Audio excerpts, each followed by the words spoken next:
1. Elija el enunciado correcto en relación con el volumen cerebral del niño. B. En el primer año de vida se duplica y aumenta un 15% más a lo largo del segundo año. Errores comunes en preguntas de examen. 1. Confundir el porcentaje del volumen adulto. El error. Elegir opciones como la C. ¿Por qué ocurre? El cerebro crece muy rápido al inicio, pero los estudiantes a menudo subestiman este crecimiento. Piensan que un bebé de 1 año es todavía muy inmaduro y por tanto su cerebro debe ser una fracción pequeña del adulto. La cifra 36% suena específica y por tanto plausible, pero es incorrecta. La realidad. El cerebro al nacer es aproximadamente el 25% del volumen adulto. Al año de vida, alcanza alrededor del 70 a 75%. A los 2 años, ronda el 80 a 85%, y a los 6 años, sobre el 90%. 2. Confundir la tasa de crecimiento con el porcentaje total. El error. Elegir opciones como la D. ¿Por qué ocurre? Se confunde un aumento del 36%, que se refiere a cuánto crece desde un punto de partida, con ser el 36% del total. Son conceptos matemáticos diferentes.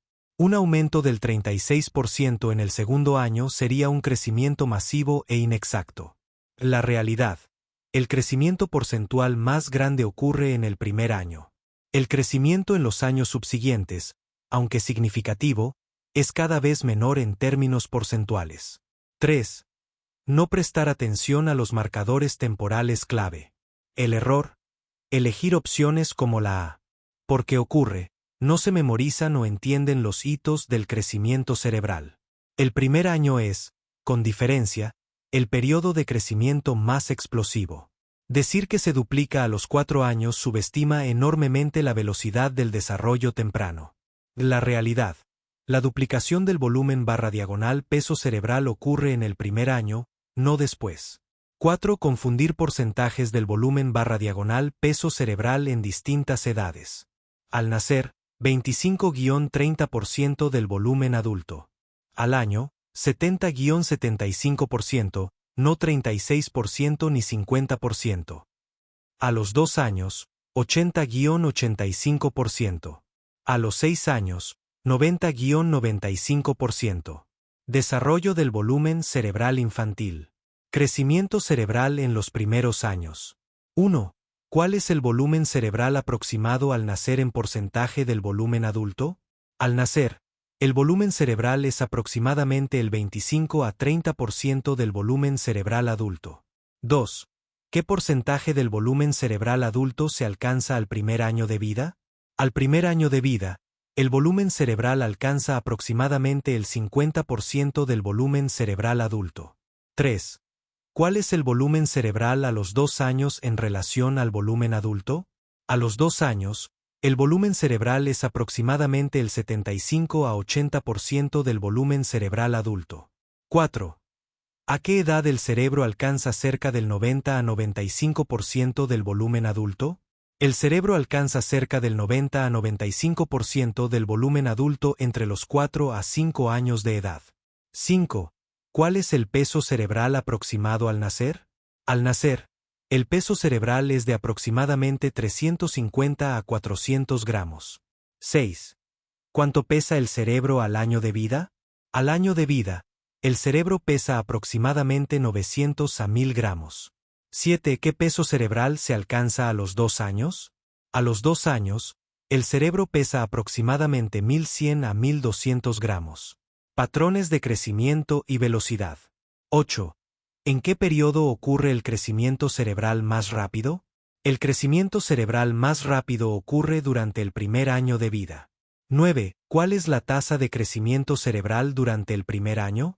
Durante el primer año, el cerebro crece aproximadamente 150% respecto al peso al nacer. 10. ¿Qué porcentaje de aumento ocurre durante el segundo año de vida? Durante el segundo año, el cerebro aumenta aproximadamente 10 a 20% en peso. 11. ¿Cuánto crece el cerebro diariamente durante los primeros meses? Durante los primeros meses, el cerebro crece aproximadamente 1 a 2 gramos por día. 12. ¿A qué edad el cerebro alcanza su peso máximo? El cerebro alcanza su peso máximo alrededor de los 20 a 25 años. Comparativas y proporciones. 13. ¿Cómo se compara el volumen cerebral del recién nacido con el volumen adulto?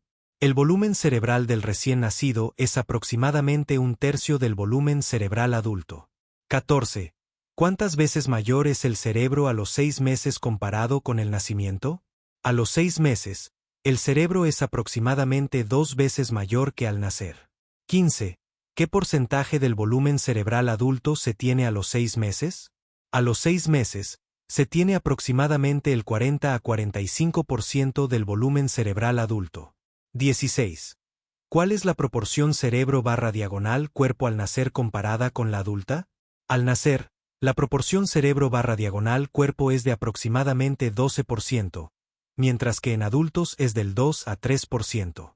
Factores que influyen en el crecimiento cerebral. 17. ¿Qué factores nutricionales son críticos para el desarrollo cerebral temprano? Los ácidos grasos esenciales, DHA, hierro, zinc, yodo y proteínas son críticos para el desarrollo cerebral temprano. 18. ¿Cómo afecta la estimulación ambiental al desarrollo cerebral? La estimulación ambiental promueve la formación de sinapsis y fortalece las conexiones neuronales existentes. 19. ¿Qué periodo es crítico para la mielinización cerebral? El periodo de mayor mielinización ocurre desde el tercer trimestre de gestación hasta los 2 años de edad. 20. ¿Cómo influyen los factores genéticos en el crecimiento cerebral? Los factores genéticos establecen el potencial básico, mientras que la experiencia moldea las conexiones específicas. Curvas de crecimiento específicas. 21. ¿Cuál es la tasa de crecimiento cerebral entre 0 a 3 meses?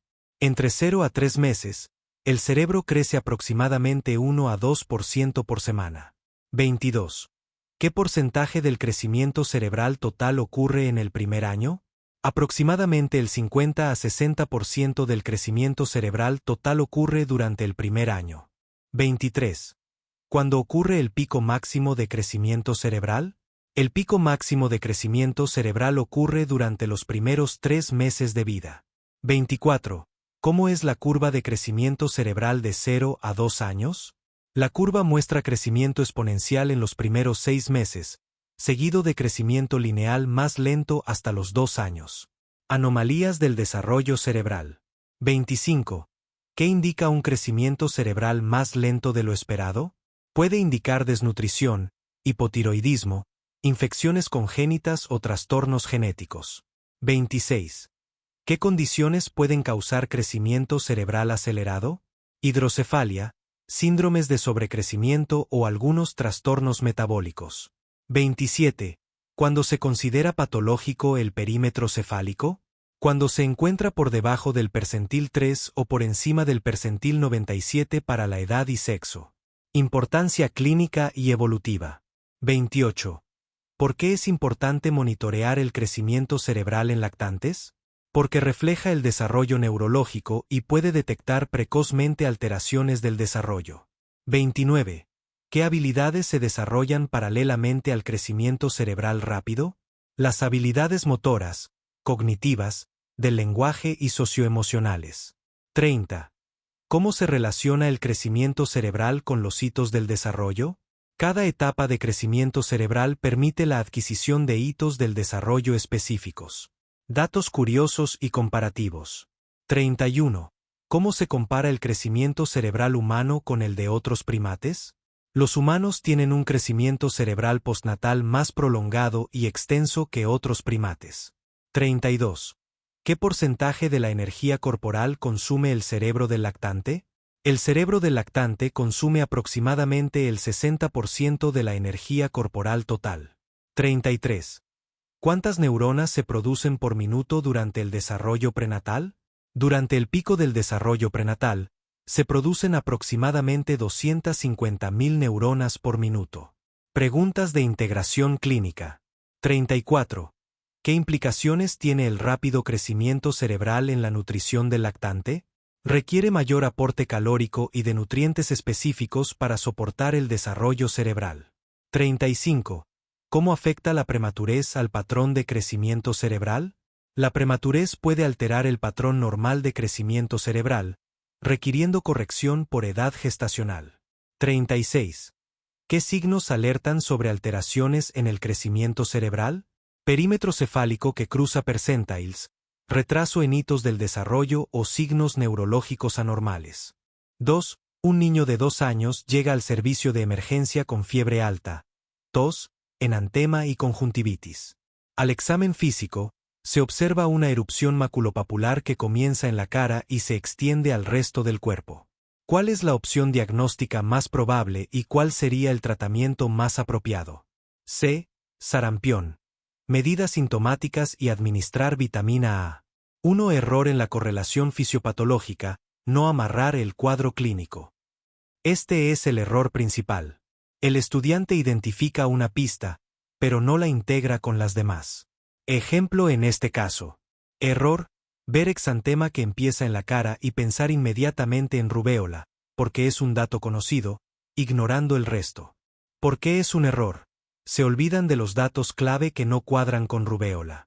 Fiebre alta: la rubéola suele dar fiebre baja o ausente. Enantema: manchas de Koplik.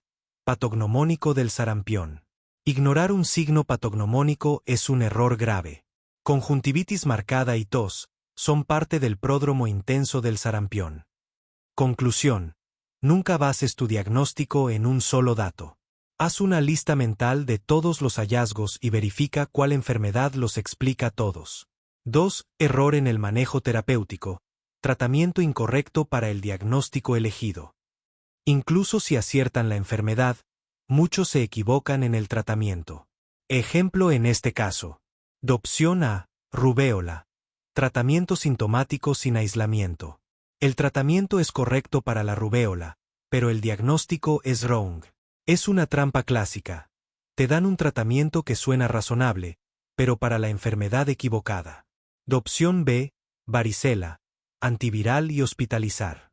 El aciclovir está indicado en varicela de ciertos grupos de riesgo, pero la hospitalización no es rutina. Además, el cuadro clínico no se parece a la varicela. Opción D: escarlatina. Antibiótico y alta. La penicilina es correcta para la escarlatina, pero el cuadro clínico no es de faringoamigdalitis estreptocócica. Lo correcto: opción C: sarampión, medidas sintomáticas y vitamina A. Este es un punto de examen clásico y específico del sarampión en niños. 3. Error por match parcial o sesgo de disponibilidad. El cerebro se aferra a la enfermedad más reciente que estudió o a la más popular. Ejemplo: erupción más niño igual a varicela, por ser muy común. El estudiante fuerza el cuadro para que encaje, ignorando la descripción maculopapular, la varicela es vesicular, y la falta de lesiones en diferentes estadios. 4. Error por no considerar la epidemiología y la edad. Sarampión. Aunque la vacunación es efectiva, en un niño de 2 años con posible esquema incompleto es una causa muy probable. Es una enfermedad grave. Rubéola. Es mucho más leve y el exantema es menos intenso. Su importancia principal es la teratogenicidad en embarazadas, no la enfermedad en niños. Varicela. La edad es compatible, pero el resto del cuadro no. 5. Error por ignorar los palabras clave o términos específicos. Enantema en el contexto de un exantema febril debe hacerte pensar inmediatamente en manchas de Koplik, sarampión, o, menos común, en el punto de Forchheimer, rubéola. La primera es mucho más específica. Conjuntivitis como parte de un síndrome es clave para sarampión, junto con coriza y tos. Sarampión. Subtema 1. Agente etiológico y transmisión. 1. ¿Cuál es el agente causal del sarampión? Respuesta: un virus de la familia Paramyxoviridae, género Morbillivirus. 2. ¿Cuáles son las principales características del virus del sarampión? Respuesta: es un virus ARN de cadena simple. Tiene un solo serotipo, lo que permite una inmunización efectiva. Es muy lábil en el ambiente, se inactiva fácilmente por calor, luz UV y desinfectantes. 3. ¿Cómo se transmite principalmente el sarampión? Respuesta: a través de gotitas respiratorias, de fluje, en el aire, o por contacto directo con secreciones nasofaríngeas de una persona infectada. 4. ¿Durante qué periodo es contagiosa una persona con sarampión? Respuesta: desde 1 a 2 días antes del inicio de los síntomas, fase prodrómica, hasta 4 días después de la aparición del exantema. 5. ¿Por qué el sarampión es una de las enfermedades más contagiosas? Respuesta: por su alto índice de contagiosidad, un solo caso puede infectar a 12 a 18 personas susceptibles, y su transmisión por vía aérea. Subtema 2. Patogenia y fases clínicas. 6. Describa brevemente la patogenia del sarampión. Respuesta: el virus ingresa por vía respiratoria, se replica en el epitelio local y en macrófagos /diagonal alveolares, diseminación linfática y hematógena primaria, viremia, infección del sistema reticuloendotelial, diseminación hematógena secundaria masiva, infección de piel, conjuntivas, mucosas y otros órganos. 7. ¿Cuáles son las 4 fases clínicas clásicas del sarampión? Respuesta: periodo de incubación, fase prodrómica o catarral, fase exantemática, fase de recuperación o descamación. 8. ¿Cuál es la duración aproximada del periodo de incubación? Respuesta: de 10 a 12 días en promedio, rango de 7 a 21 días, desde la exposición hasta el inicio de la fiebre. 9. ¿Qué signos y síntomas caracterizan la fase prodrómica? Respuesta: fiebre alta, 39-40 grados C. Triada catarral, tos seca, coriza, secreción nasal, conjuntivitis, ojos rojos y fotofobia. Manchas de Koplik, patognomónicas. 10. ¿Qué son las manchas de Koplik y cuál es su significado? Respuesta: son pequeñas lesiones blanquecinas o azuladas en una base eritematosa, localizadas en la mucosa oral a nivel del segundo molar. Son patognomónicas del sarampión y aparecen 1 a 2 días antes del exantema. 11. Describa las características del exantema del sarampión. Tipo: maculopapular, manchas y ronchas. Inicio: en la cara, frente y región retroauricular. Extensión: se extiende de manera cefalocaudal, cara, cuello, tronco, extremidades, en 2 a 3 días.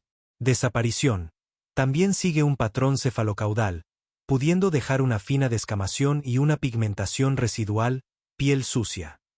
12. ¿En qué momento del curso de la enfermedad aparece el exantema? Respuesta: aparece típicamente al tercer o cuarto día del inicio de los síntomas prodrómicos, fiebre, tos, etc. Subtema 3. Diagnóstico.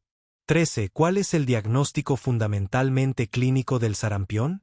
Respuesta: la tríada de fiebre alta y tos /diagonal, coriza /diagonal, conjuntivitis y exantema maculopapular cefalocaudal.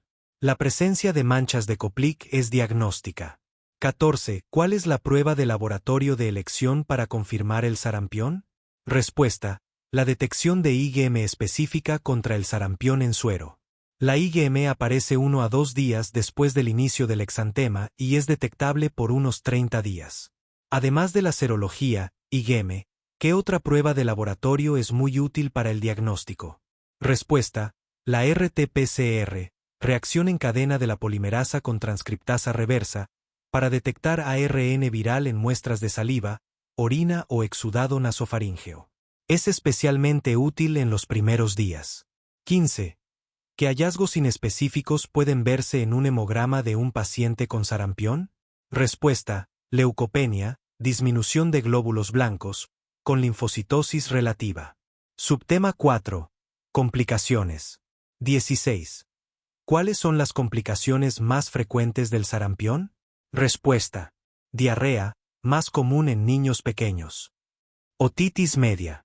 Neumonía, es la causa principal de muerte en niños pequeños, puede ser viral primaria o bacteriana secundaria. Laringotraqueobronquitis, crupo. 17. ¿Cuál es la complicación neurológica más temida del sarampión, aunque rara? Respuesta: la panencefalitis esclerosante subaguda, PES. Es una enfermedad degenerativa y fatal del SNC que aparece en promedio 7 a 10 años después de la infección. 18. ¿Qué otra complicación neurológica aguda puede presentarse? Respuesta: Encefalitis aguda diseminada postinfecciosa, que ocurre en 1 de cada 1000 casos, con una mortalidad del 10 a 15%. 19. ¿Qué grupo de pacientes tiene un mayor riesgo de desarrollar complicaciones graves? Respuesta. Niños menores de 5 años.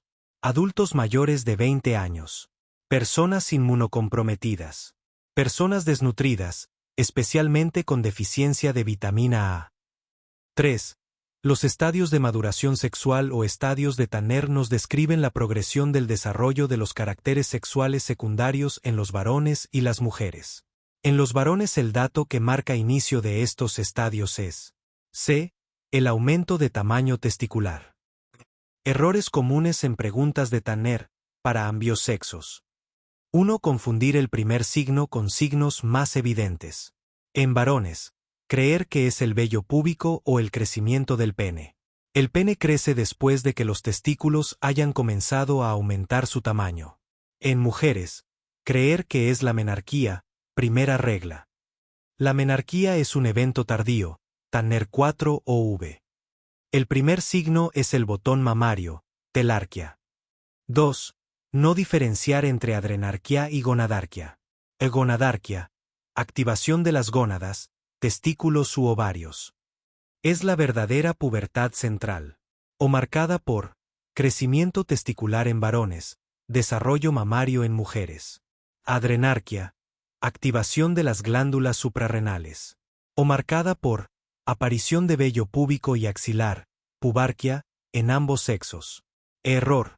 Asumir que la adrenarquía siempre marca el inicio de la pubertad. Puede ocurrir de forma aislada o incluso antes que la gonadarquía. 3. Mezclar la secuencia de eventos entre ambos sexos. Los estudiantes suelen mezclar los eventos.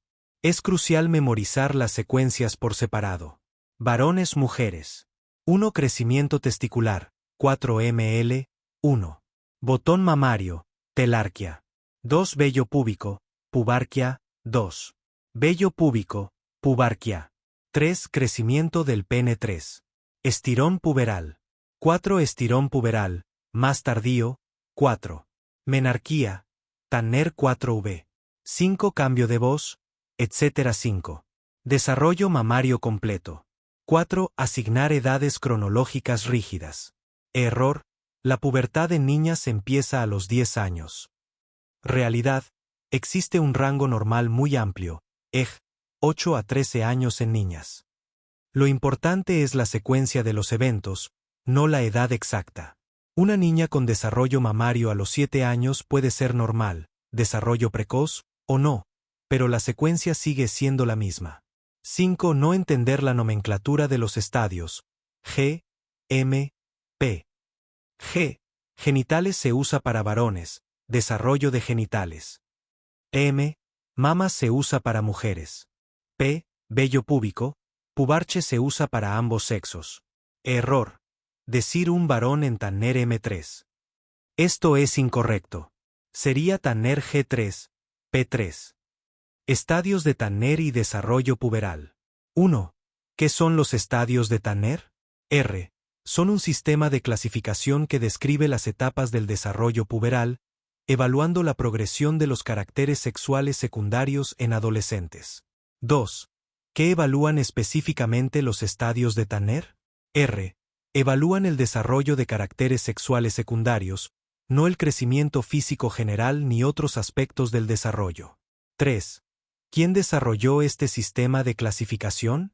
R. Fue desarrollado por el pediatra británico James Tanner en 1969. 4. ¿Por qué son importantes los estadios de Tanner en la práctica clínica? R. Permiten monitorizar el desarrollo puberal normal, detectar alteraciones del desarrollo y establecer tiempos esperados para cada etapa. Desarrollo puberal en varones. 5. ¿Cuál es el primer signo de inicio de la pubertad en varones según Tanner? R. El aumento del tamaño testicular, volumen mayor o igual que 4 mililitros o longitud mayor o igual que 2,5 centímetros. 6. ¿A qué edad promedio comienza la pubertad en los varones? R. Entre los 9 y 14 años. 7. ¿Qué parámetro se utiliza para medir el desarrollo testicular? R. El orquidómetro de Prader, que mide el volumen testicular en mililitros. 8. ¿En qué estadio de Tanner aparece el vello púbico en varones? R. Comienza en el estadio 2, pero el aumento testicular precede al vello púbico. 9. ¿En qué orden ocurre el desarrollo de los caracteres sexuales en varones? R. 1. Aumento testicular 2, aparición de vello púbico 3, crecimiento del pene 4, cambios en la voz y musculatura. Desarrollo puberal en mujeres. 10. ¿Cuál es el primer signo de pubertad en las mujeres? R. La telarcu, desarrollo del botón mamario. 11. ¿A qué edad promedio comienza la pubertad en las mujeres? R. Entre los 8 y 13 años. 12. ¿Qué es la menarquía y en qué estadio de Tanner generalmente ocurre? R. Es la primera menstruación y generalmente ocurre en el estadio 4 de desarrollo mamario. 13. ¿Cuál es la secuencia normal del desarrollo puberal en mujeres? R. 1. Telarcu, 2. Pubarcu, vello púbico, 3. Crecimiento acelerado, 4. Menarquía. Estadios específicos de Tanner, varones. 14. Describa el estadio 1 de Tanner para desarrollo genital en varones. R. Estadio prepuberal. Testículos, escroto y pene de tamaño infantil. 15. Describa el estadio 2 de Tanner para desarrollo genital en varones. R. Agrandamiento de testículos y escroto más delgado y enrojecido. 16. Describa el estadio 3 de Tanner para desarrollo genital en varones. R. Crecimiento del pene en longitud y diámetro, mayor crecimiento testicular. 17. Describa el estadio 4 de Tanner para desarrollo genital en varones. R. Pene y testículos más grandes, escroto más oscuro. 18. Describa el estadio 5 de Tanner para desarrollo genital en varones. R. Genitales de tamaño y forma adulta. Estadios específicos de Tanner mujeres. 19. Describa el estadio 1 de Tanner para desarrollo mamario. R. Solo elevación del pezón, estadio prepuberal. 20. Describa el estadio 2 de Tanner para desarrollo mamario. R. Botón mamario, areola agrandada. 21. Describa el estadio 3 de Tanner para desarrollo mamario. R. Mayor crecimiento mamario y areola, sin separación de contornos. 22. Describa el estadio 4 de Tanner para desarrollo mamario. R. Areola y pezón forman una elevación secundaria sobre la mama. 23. Describa el estadio 5 de Tanner para desarrollo mamario. R. Mama adulta, solo pezón proyectado, areola integrada al contorno mamario. Cronología y tempo puberal. 24. ¿Cuánto dura normalmente todo el proceso puberal? R. Aproximadamente 3 a 4 años, con rangos de 2 a 6 años. 25. ¿Qué factores influyen en el inicio de la pubertad? R. Genéticos, nutricionales, ambientales, socioeconómicos y de salud general. 26. ¿Qué se considera pubertad precoz en varones? R. Inicio antes de los 9 años. 27. ¿Qué se considera pubertad precoz en mujeres? R. Inicio antes de los 8 años. 28. ¿Qué se considera pubertad tardía en varones? R. Ausencia de signos puberales a los 14 años. 29. ¿Qué se considera pubertad tardía en mujeres? R. Ausencia de telarco a los 13 años o ausencia de menarquía a los 16 años. Aplicaciones clínicas. 30. ¿Por qué es importante conocer los estadios de Tanner en endocrinología pediátrica? R. Para diagnosticar y manejar trastornos del crecimiento y desarrollo puberal. 31. ¿Cómo se relacionan los estadios de Tanner con el estirón puberal? R. En varones ocurre entre los estadios 3 a 4, en mujeres entre los estadios 2 a 3. 32. ¿Qué alteraciones pueden detectarse mediante el monitoreo de los estadios de Tanner? R. Pubertad precoz, pubertad tardía, disgenesias gonadales y alteraciones del eje hipotálamo-hipófisis gónadas. Diferencias por género. 33. ¿Quién inicia antes la pubertad, varones o mujeres? R. Las mujeres, aproximadamente 1 a 2 años antes que los varones. 34.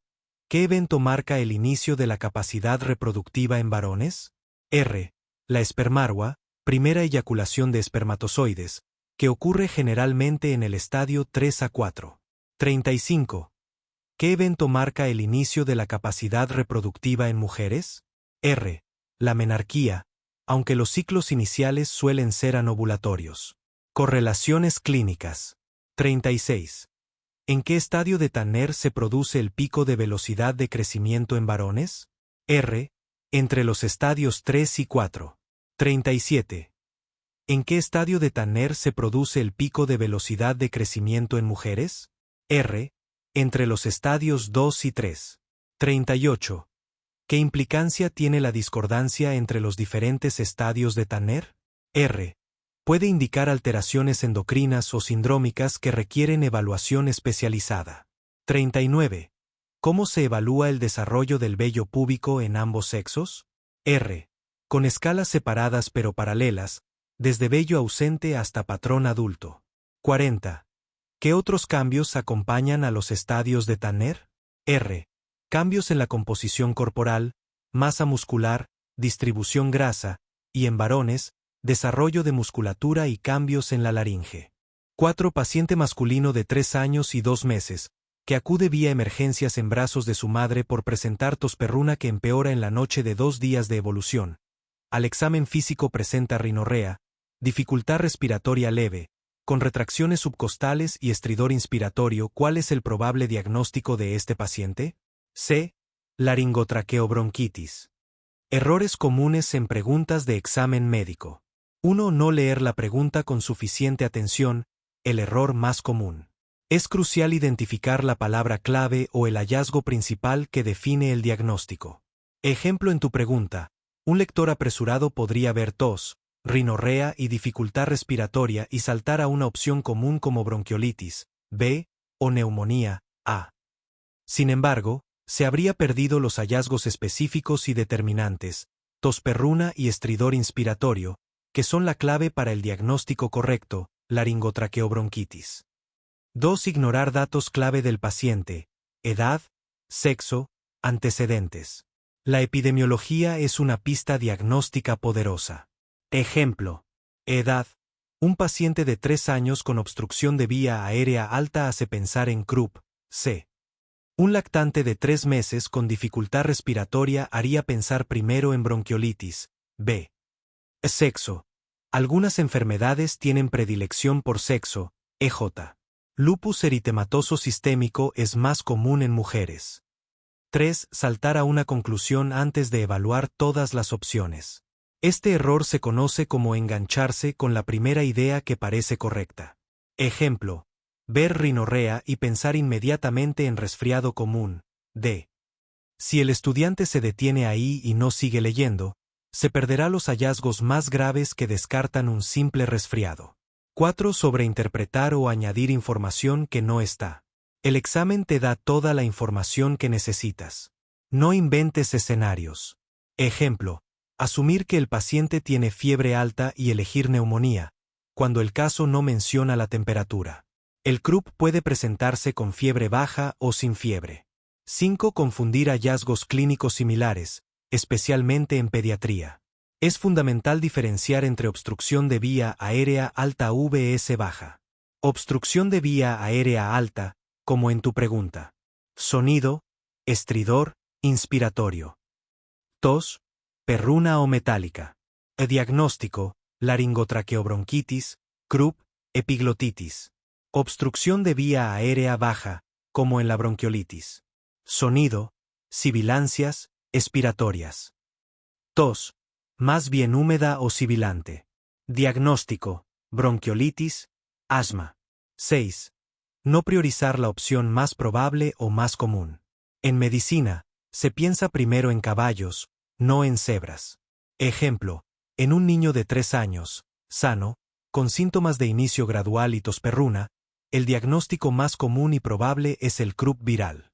Otras causas de estridor, como un cuerpo extraño o la epiglotitis, son menos frecuentes y su presentación clínica suele ser diferente. Inicio brusco en cuerpo extraño. Inicio agudo con toxicidad alta en epiglotitis. 7. Falta de un marco mental sólido para el diagnóstico diferencial. Tener un algoritmo mental para los síntomas comunes te salva de muchos errores. Algoritmo para tos en un niño. 1. ¿Estos perruna /diagonal estridor? Pensar en Krupp, C. 2. ¿Estos con sibilancias? Pensar en bronquiolitis, B. O asma. 3. ¿Estos productiva /diagonal grave con fiebre? Pensar en neumonía, A. 4. ¿Estos leve con rinorrea y sin dificultad respiratoria? Pensar en resfriado común, D. Laringotraqueobronquitis aguda, Krupp. Subtema 1. Conceptos básicos y etiología. 1. ¿Qué es la laringotraqueobronquitis aguda? Es una infección viral aguda de la vía aérea superior que causa inflamación de la laringe, tráquea y bronquios, caracterizada clínicamente por tosperruna, estridor y dificultad respiratoria. 2. Menciona el nombre del agente etiológico más común del Krupp. El virus de la parainfluenza, especialmente el tipo 1. 3. Además del virus de la parainfluenza, nombra otros 3 virus que pueden causar Krupp. Virus influenza A y B. Virus sincitial respiratorio, VSR. Adenovirus. Metaneumovirus. 4. ¿Qué estructura anatómica se ve principalmente afectada en el Krupp y qué consecuencia tiene esto? La subglotis. Esta zona es la más estrecha de la vía aérea en los niños, y al inflamarse, se obstruye fácilmente, causando estridor y dificultad respiratoria. 5. ¿Por qué el Krupp es más común y severo en niños pequeños? Porque en los niños menores de 5 años, la vía aérea, especialmente la región subglótica, es de menor diámetro, por lo que una pequeña inflamación causa una obstrucción significativamente mayor que en un adulto. Subtema 2. Cuadro clínico y diagnóstico. 6. Describe la tríada clásica de síntomas del Krupp. Tosperruna o metálica. Estridor inspiratorio. Ronquera o disfonía.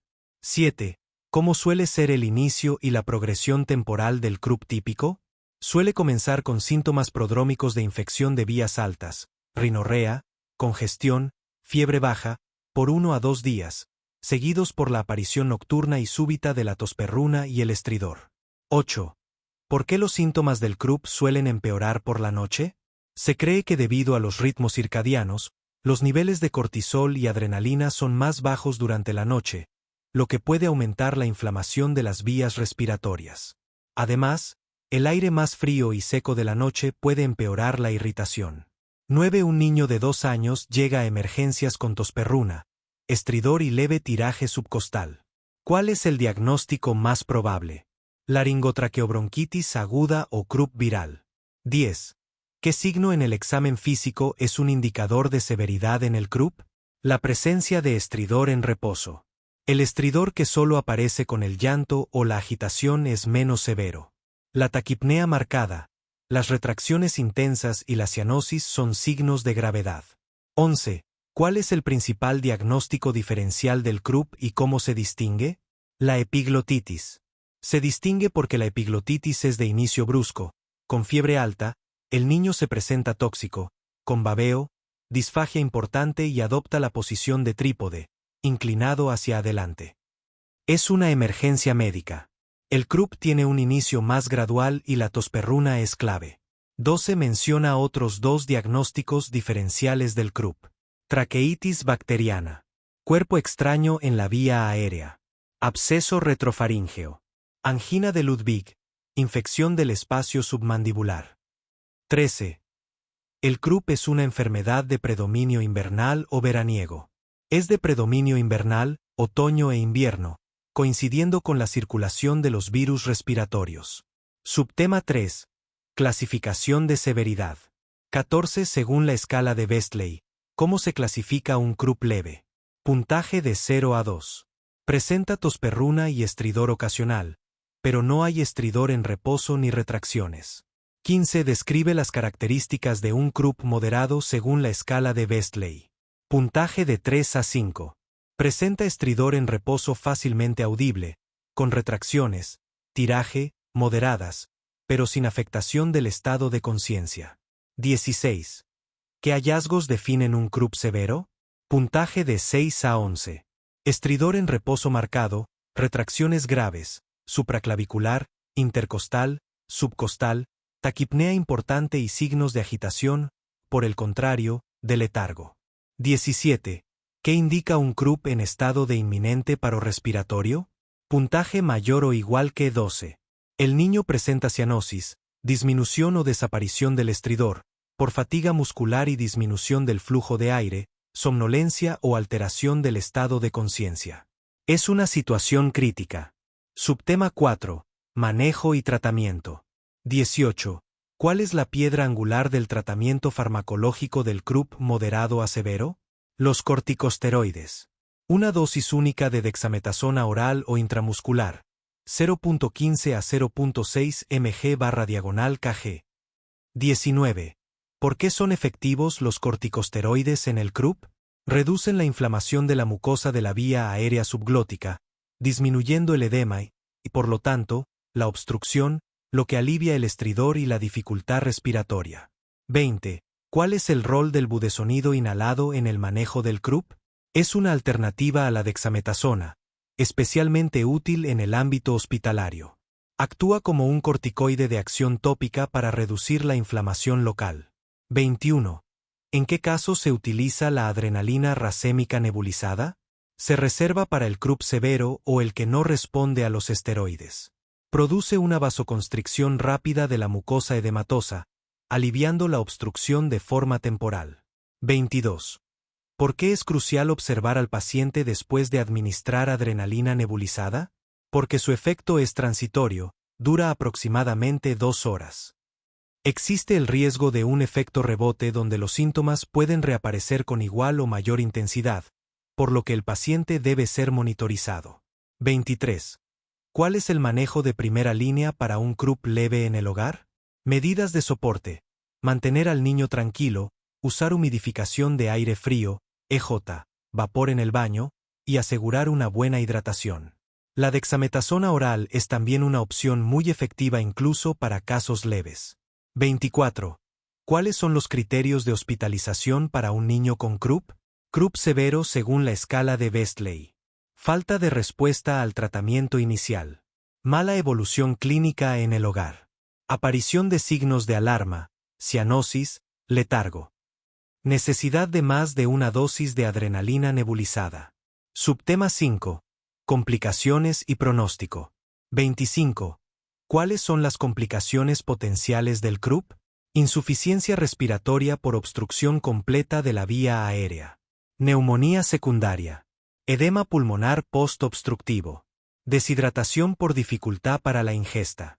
26. ¿Cómo es el pronóstico típico del CRUP viral no complicado? Es excelente. La mayoría de los casos son leves y se resuelven por completo en 3 a 7 días, sin secuelas. 27. ¿Qué es el CRUP espasmódico o recurrente? Es un cuadro que se presenta en algunos niños, caracterizado por episodios recurrentes de tosperruna y estridor de aparición nocturna, sin fiebre ni síntomas prodrómicos. Suele tener un componente alérgico o de hiperreactividad de la vía aérea y también responde a corticosteroides. 5. La manifestación más frecuente de la toxoplasmosis aguda adquirida es b.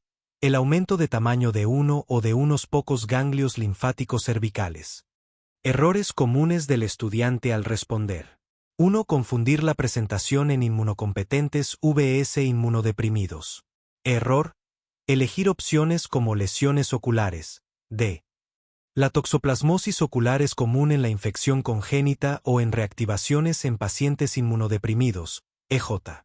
SIDA, no en la persona sana con infección aguda. ¿Por qué ocurre? El estudiante mezcla los capítulos de la enfermedad y no contextualiza la pregunta. 2. Memorizar listas sin priorizar. Error. Saber que la linfadenopatía, la fiebre, el malestar y la hepatomegalia pueden ocurrir, pero no identificar cuál es la más frecuente. ¿Por qué ocurre? El estudio se centra en recordar todo lo que puede pasar en lugar de entender la presentación clínica típica o el cuadro clínico clásico. 3. Sobregeneralizar a partir de un dato aislado. Error. Elegir hepatomegalia, A, porque es un signo de infección sistémica. Si bien puede ocurrir, no es la manifestación principal ni la más común. La linfadenopatía es el hallazgo predominante. ¿Por qué ocurre? Se aplica un razonamiento lógico pero incorrecto, es una infección, puede afectar el hígado, sin el respaldo de datos epidemiológicos. 4. Elegir la opción más grave o dramática. Error. Seleccionar pericarditis, C, porque es una complicación seria y memorable. Sin embargo, es una manifestación muy rara de la toxoplasmosis. ¿Por qué ocurre? El cerebro recuerda más fácilmente lo excepcional y grave. El estudiante descarta la opción simple, ganglios inflamados, por parecer demasiado común para una enfermedad con nombre peligroso. 5. No leer con cuidado las palabras clave. Error. Ignorar los adverbios más frecuente. La pregunta no pregunta qué puede pasar, sino específicamente qué es lo más común. ¿Por qué ocurre? Nerviosismo o falta de práctica en analizar la estructura de la pregunta. Toxoplasmosis. Subtema 1. Agente etiológico y microbiología. 1. ¿Cuál es el agente etiológico de la toxoplasmosis? Respuesta. El parásito protozoario intracelular obligado Toxoplasma gondii. 2. Nombre las 3 formas principales del parásito Toxoplasma gondii con importancia médica. Respuesta. Taquizoito, trofozoito forma de multiplicación rápida, responsable de la infección aguda. Bradizoito, enquiste tisular forma de multiplicación lenta, responsable de la infección latente y crónica. Ooquiste, forma esporulada eliminada en las heces de los gatos, responsable de la transmisión ambiental. 3. ¿En qué forma se encuentra Toxoplasma gondii en los quistes tisulares? Respuesta. En forma de bradizoitos o formas quísticas. 4. ¿Qué forma del parásito es infectante para los humanos al ser ingerida? Respuesta. Tanto los oquistes esporulados, de heces de gato, como los quistes tisulares, en carne cruda o mal cocida, que contienen bradizoitos. 5. ¿Qué forma del parásito es responsable de la transmisión transplacentaria, de la madre al feto? Respuesta. Los taquizoitos, que son la forma proliferativa y pueden cruzar la placenta durante la fase aguda de la infección materna. Subtema 2. Epidemiología y transmisión. 6. ¿Quién es el huésped definitivo de Toxoplasma gondii? Respuesta. Los felinos, especialmente el gato doméstico. 7. Mencione las 3 vías principales de transmisión de la toxoplasmosis al ser humano. Respuesta. Ingestión de quistes tisulares, al consumir carne cruda o mal cocida, especialmente cerdo, cordero o venado. Ingestión de ooquistes, al contacto con heces de gato, en la tierra, cajas de arena, vegetales contaminados. Transmisión vertical o congénita, de madre a feto durante el embarazo. 8. ¿Qué población es de alto riesgo para desarrollar una toxoplasmosis severa? Respuesta. Los pacientes inmunodeprimidos, EJ. VIH/SIDA, receptores de trasplantes, quimioterapia, y los fetos, toxoplasmosis congénita. 9. ¿En qué trimestre del embarazo es mayor el riesgo de transmisión transplacentaria grave? Respuesta. El riesgo de transmisión aumenta con la edad gestacional, es mayor en el tercer trimestre. Sin embargo, la gravedad de la infección fetal es mayor si la infección ocurre en el primer trimestre. Subtema 3. Patogenia y cuadro clínico. 10. Describa la manifestación clínica más frecuente de la toxoplasmosis aguda adquirida en un paciente inmunocompetente. Respuesta. Linfadenopatía, aumento de tamaño de los ganglios linfáticos, típicamente cervical, que puede acompañarse de fiebre, malestar y dolor de garganta. Con frecuencia es asintomática. 11. ¿Qué signo o síntoma es característico de la toxoplasmosis congénita? Respuesta. La tríada clásica incluye corioretinitis, hidrocefalia y calcificaciones intracraneales. 12. ¿Cuál es la forma más común de presentación de la toxoplasmosis congénita? Respuesta. Las lesiones oculares, corioretinitis, que pueden manifestarse en el nacimiento o años después. 13. ¿Qué provoca la reactivación de una infección latente por toxoplasma en un paciente con VIH/SIDA? Respuesta. La inmunosupresión severa, generalmente con recuentos de linfocitos CD4+, 100 a 200 células/L. 14. ¿Cuál es la manifestación más grave y común de la toxoplasmosis cerebral en pacientes con SIDA? Respuesta: encefalitis o abscesos cerebrales múltiples, que se presentan con cefalea, déficits neurológicos focales, convulsiones y alteración del estado mental. 15. ¿Por qué la infección primaria por toxoplasma durante el embarazo es peligrosa? Respuesta: porque el parásito puede atravesar la placenta e infectar al feto, causando toxoplasmosis congénita, que puede resultar en aborto, muerte fetal o secuelas neurológicas y oculares graves en el recién nacido. Subtema 4. Diagnóstico. 16. ¿Cuál es el método de diagnóstico de elección para confirmar una toxoplasmosis aguda en un adulto inmunocompetente? Respuesta: la serología. La detección de IgG positiva indica infección pasada, mientras que la presencia de IgM positiva sugiere infección aguda o reciente. 17. ¿Qué hallazgo serológico es altamente sugestivo de una infección aguda por toxoplasma? Respuesta: la presencia de IgM positiva junto con una IgG negativa o de baja avidez. Una IgG de alta avidez sugiere una infección de más de 4 a 5 meses de evolución. 18. ¿Cómo se diagnostica la toxoplasmosis congénita de forma definitiva en el recién nacido? Respuesta: mediante la detección del ADN de T-Gondi por PCR en líquido amniótico, diagnóstico prenatal, o en sangre o LCR del recién nacido. La persistencia de IgG positiva después del año de vida también es diagnóstica. 19 de enero un paciente inmunodeprimido con lesiones cerebrales en la neuroimagen, TAC/RM. ¿Cuál es la prueba de elección para el diagnóstico de toxoplasmosis cerebral? Respuesta: la imagenología, TAC/RM que muestra lesiones anillo refringentes, junto con la respuesta clínica al tratamiento empírico. La biopsia cerebral es el gold estándar pero rara vez se realiza. La PCR en LCR también puede ser útil. 20. ¿Qué prueba de laboratorio es crucial para el cribado, screening, de la toxoplasmosis durante el embarazo?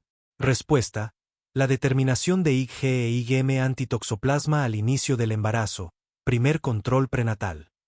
Subtema 5. Tratamiento y prevención. 21. ¿Cuál es el tratamiento de primera línea para la toxoplasmosis aguda en una mujer embarazada? Respuesta: espiramicina. Este antibiótico reduce el riesgo de transmisión transplacentaria. 22. Si se confirma la infección fetal, toxoplasmosis congénita, ¿cuál es el régimen de tratamiento que se instaura?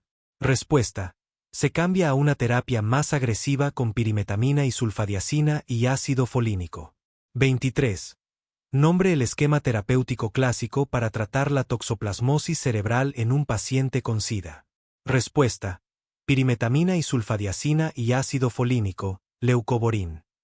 La clindamicina es una alternativa si hay alergia a las sulfas.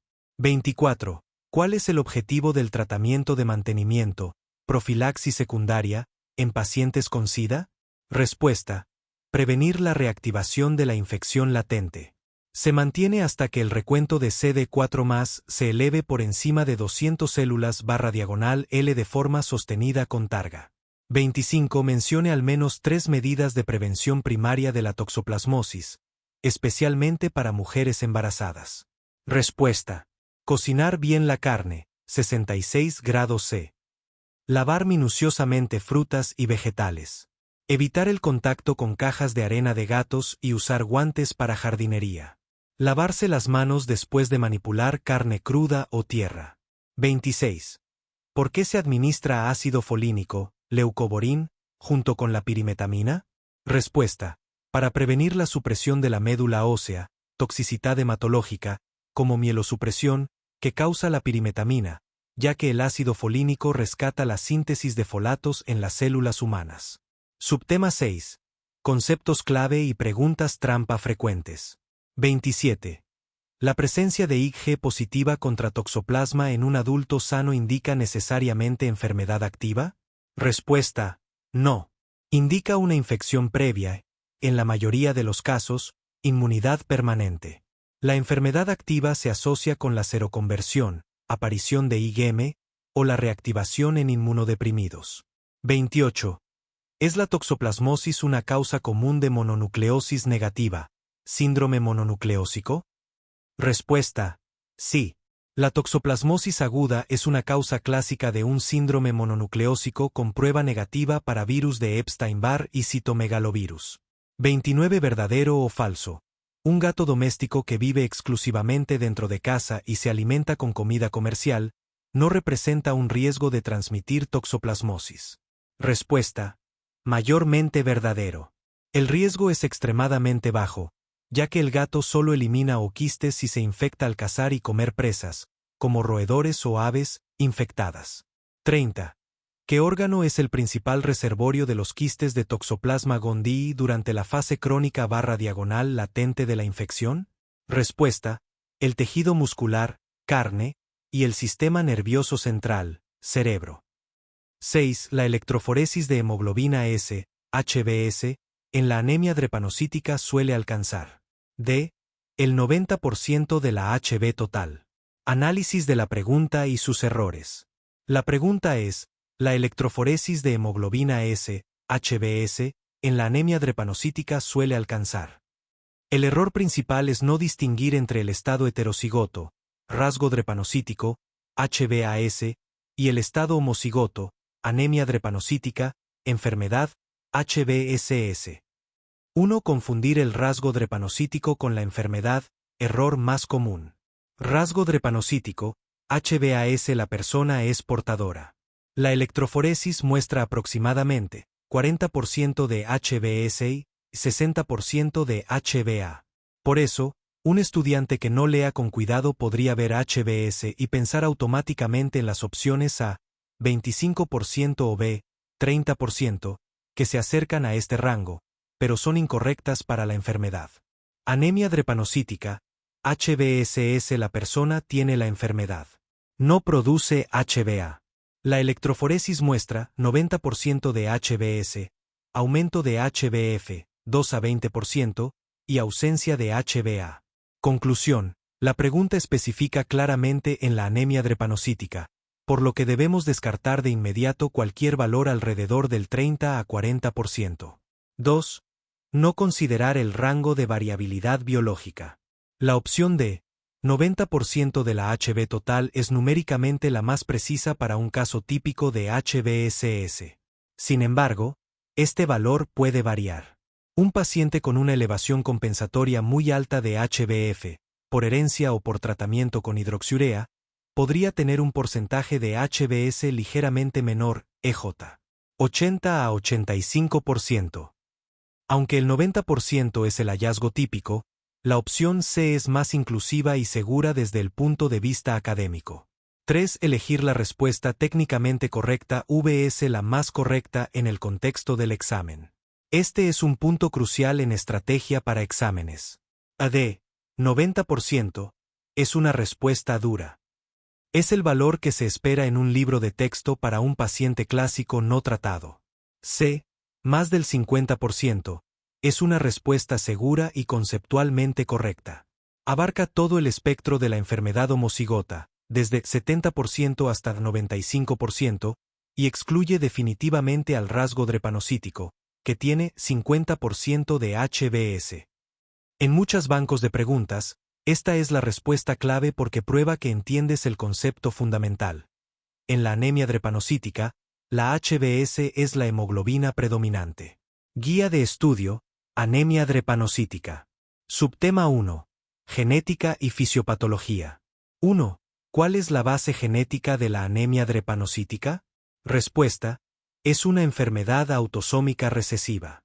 El individuo debe ser homocigoto para la mutación, genotipo SS, en el gen de la cadena beta-globina, cromosoma 11. 2. ¿Cuál es la mutación molecular específica que causa la anemia drepanocítica? Respuesta: una mutación puntual que resulta en la sustitución de un solo nucleótido, una timina por una adenina, cambiando el codón GAG, ácido glutámico, por GUG, valina, en la posición 6 de la cadena beta de la hemoglobina. 3. ¿Por qué la hemoglobina S, HbS, se polimeriza y forma fibras? Respuesta: El residuo de valina en la posición 6 de la cadena beta crea un sitio hidrofóbico pegajoso que se une a una región complementaria en otra cadena beta de la hemoglobina desoxigenada, facilitando la formación de polímeros rígidos. 4. ¿Qué evento desencadena la falsiformación de los glóbulos rojos? Respuesta: la desoxigenación de la hemoglobina S. La hemoglobina oxigenada no polimeriza. 5. ¿Cuál es la principal consecuencia fisiopatológica de la polimerización de la HbS? Respuesta: daña la membrana del glóbulo rojo, volviéndolo rígido, frágil y con forma de hoz o media luna. Esto causa anemia hemolítica, destrucción prematura de los glóbulos rojos, vasooclusión, obstrucción de pequeños vasos sanguíneos, leading a isquemia y dolor. 6. ¿Qué es el rasgo drepanocítico y cuál es su genotipo? Respuesta: es el estado de portador heterocigoto, genotipo AS. Estos individuos son generalmente asintomáticos y tienen una esperanza de vida normal. Subtema 2. Hallazgos de laboratorio y diagnóstico. 7. En un frotis de sangre periférica de un paciente con anemia drepanocítica, ¿qué se observa? Respuesta: se observan células falciformes, drepanocitos, anisocitosis, poiquilocitosis, cuerpos de Houel-Yoji, indica ausencia de vaso funcional, y reticulocitosis. 8. ¿Cuál es el patrón típico de hemoglobina en la electroforesis para un paciente homocigoto, SS? Respuesta: HbS, 80 a 95%. HbF, 2 a 20%. HbA, normal o ligeramente elevada, 3.5%. HbA, ausente, 0%. 9. ¿Cuál es el patrón típico de hemoglobina en la electroforesis para un individuo con el rasgo drepanocítico, AS? Respuesta: HbA, aproximadamente 60%. HbS, aproximadamente 40%. HbA y HbF, normales. 10. ¿Por qué los pacientes con anemia drepanocítica suelen tener un recuento de reticulocitos elevado? Respuesta: como compensación a la anemia hemolítica crónica, la médula ósea aumenta la producción y liberación de glóbulos rojos jóvenes, reticulocitos. 11. ¿Qué prueba de laboratorio es útil para el diagnóstico neonatal? Respuesta: la cromatografía líquida de alta resolución, HPLC, es el método preferido para el cribado neonatal, ya que es rápido y preciso para identificar los diferentes tipos de hemoglobina. 12. ¿Qué hallazgo en el frotis de sangre periférica sugiere la ausencia de función esplénica, asplenia funcional? Respuesta: la presencia de cuerpos de Houel-Yoji, restos nucleares en los glóbulos rojos, que normalmente son eliminados por el vaso. Subtema 3. Complicaciones agudas y crónicas. 13. ¿Cuál es la complicación aguda más frecuente de la anemia drepanocítica? Respuesta: la crisis vasooclusiva, o crisis dolorosa. Es el resultado de la obstrucción microvascular por los drepanocitos, causando isquemia y dolor intenso en huesos, tórax, espalda o abdomen. 14. ¿Qué es el síndrome torácico agudo? Respuesta: una complicación pulmonar grave que se caracteriza por dolor torácico, fiebre, infiltrados en la radiografía de tórax y dificultad respiratoria. Puede ser causado por infección o por infarto pulmonar. 15. ¿Qué es la crisis de secuestro esplénico? Respuesta: una complicación aguda y potencialmente mortal, especialmente en niños, donde los drepanocitos se acumulan masivamente en el vaso, causando un agrandamiento esplénico doloroso, anemia severa y shock hipovolémico por atrapamiento de la sangre. 16. ¿Qué causa la anemia aplásica transitoria en estos pacientes? Respuesta: generalmente es desencadenada por una infección por parvovirus B19. Este virus infecta y suprime temporalmente los progenitores eritroides de la médula ósea, deteniendo la producción de glóbulos rojos y causando una caída dramática en la hemoglobina, crisis aplásica. 17. ¿Por qué los pacientes con anemia drepanocítica tienen un alto riesgo de infecciones por bacterias encapsuladas? Respuesta: debido al infarto esplénico repetitivo, que conduce a la asplenia funcional o autoesplenectomía. El vaso es fundamental para la opsonización y eliminación de bacterias encapsuladas como Streptococcus pneumoniae y Haemophilus influenzae.